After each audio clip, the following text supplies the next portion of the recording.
Hello জয়, আরে কেমন আছো? বাবা, তুমি কতদিন পর আমাকে ফোন করলা। তোমার আব্বাকে তুমি ভুলেই গেছো।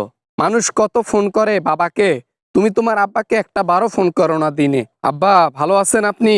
আব্বা, আব্বা, আমার নাকি নতুন ভাই হয়েছে। আমাকে কি ছবিটা পাঠাবেন না? আমার ভাই কার মতো দেখতে হলো, একটু দেখবো তো আমি। আব্বা, কার মতো আর হবে? তোমার আব্বার মতন হবে। তোমার ভাই তোমার আব্বার মতো ছাড়া আবার কার মতো হবে? তোমার মায়ের সাথে কথা বলবা?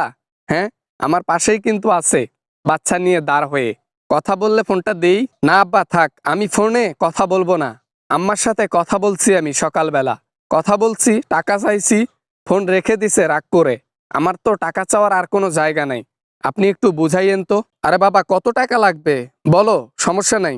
আমি তোমার আম্মাকে বুঝিয়ে ভোলাইয়া ভালাইয়া তোমাকে নিয়ে দেব টাকা, সমস্যা নাই। খুশির সময় তুমি টাকা চাইছো আর তোমার আম্মা না করবে? জি আব্বা, আমার 100 কোটি টাকা লাগবে। আম্মার অ্যাকাউন্ট থেকে আমাকে 100 কোটি টাকা পাঠাই দেন আব্বা। আপনাদের তো টাকার অভাব নেই, আমার মায়ের তো টাকার অভাব নেই, তাই 100 কোটি টাকা খুব জলদি আমার অ্যাকাউন্টে দিয়ে দেন। তাই নাকি?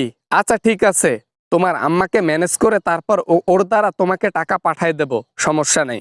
ও তো এখন রেগে আছে, বাচ্চাকে মিল্ক খাওয়াচ্ছে। যাই হোক, পরে ফোন দিও। হ্যাঁ, শেষ বয়সে এসে এটা নেওয়াটা কি ভুল হয়েছে নাকি সঠিক হয়েছে আমার মাথায় আসে না। এই বয়সে এসেও কেন এগুলা করতে হবে? আমার কি মায়ের লজ্জা শরম কিচ্ছু নাই? হ্যাঁ, এইটা করতে হলো শেষমেশ। কি করব বাবা, আরে হেলমেট ছাড়া গাড়ি চালাইলে যা হয় আর কি, ওটাই হয়েছে, অ্যাক্সিডেন্ট হয়ে গেছে। এখন কিছু করার নাই, পুরাট মাল তো, এজন্য আর কি ভুলে ভালে হয়ে গেছে। থাক থাক, এরকম অবস্থায় আপনাকে দোষ দিয়ে কি করব? সব দোষই তো আমার মায়ের। উনি যদি আপনাকে প্রশ্রয় না দিত তাহলে আপনি কিছুই করতে পারতেন না। ওনারও ইচ্ছা আছে আর আপনি তো আগে থেকেই রাজি। হ্যাঁ ওই আর কি, সমস্যা নাই। আমাদের কি টাকা পয়সা কম আছে?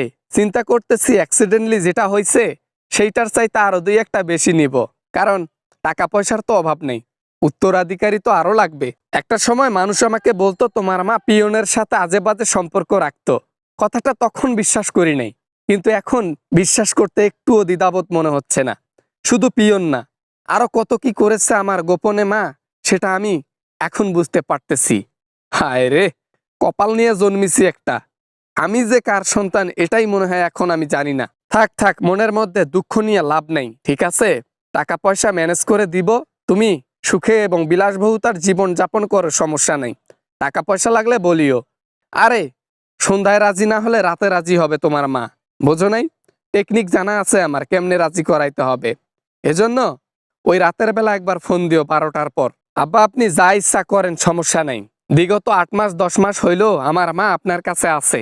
এর আগে অবৈধ সম্পর্ক রাখছে কিনা জানি না, অবশ্যই রাখছে, এখন যেহেতু রাখতে পারছে, আগে থেকেও ছিল হয়তো।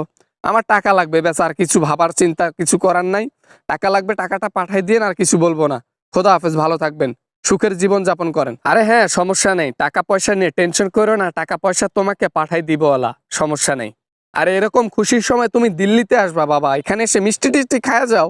সেইটা না করে তুমি এখনো লন্ডনে বসে ইউএসএ তে বসে আছো। থাক, বুড়াতি বয়সে ভীমরতি ধরছো, ওই অবস্থায় গিয়ে আমি মিষ্টি খাবো? মিষ্টি আমার গলা দিয়ে নামবে না। এরকম 80 বছর বয়স হয়ে যায় তারপরও নাকি যাই হোক, মুখে আর না বলি, দেখতেই পারতেছে তো জনগণ। ভালো থাকবেন আব্বা। হ্যালো, আসসালামু আলাইকুম বন্ধুরা। আশা করি ভিডিওটা অনেক ভালো লেগেছে and অনেক এনজয় করেছেন।